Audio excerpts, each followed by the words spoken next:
I'm Joe Cuenco with Family Resources. Today we're going to be talking about how to get him to step up to the table. In particular, how to get him to propose and make a wedding proposal. Well, the first question that you really need to ask is, what type of relationship progression have you been making as a couple? Have you talked about long-term commitments, talked about marriage, and talked about families?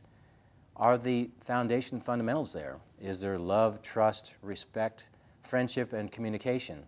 Because these things have to be there before you make the natural next step. You really need to understand each other and really need to have a dialogue open. Is there love? Is there trust there? Is there the dialogue that's taking place to where you can have that type of intimacy to where it's just a natural progression to say, well, what's the next step for us as a couple? Many couples choose to live together.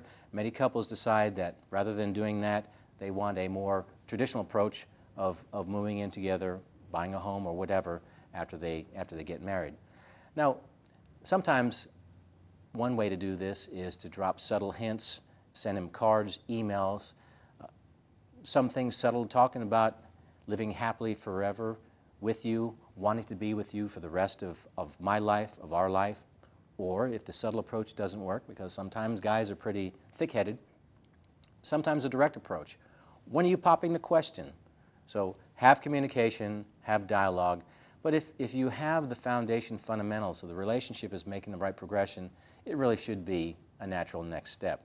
Now, that's not to say that 7-year engagements haven't worked successfully, but oftentimes ladies, fiancés are not willing to wait that long.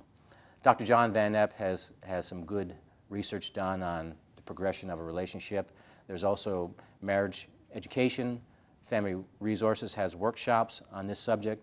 So, you know, there are resources available to you. So this is how we get the man to propose. Hopefully that's some helpful tips. I'm Joe Cuenco with Family Resources, Relationships for Life.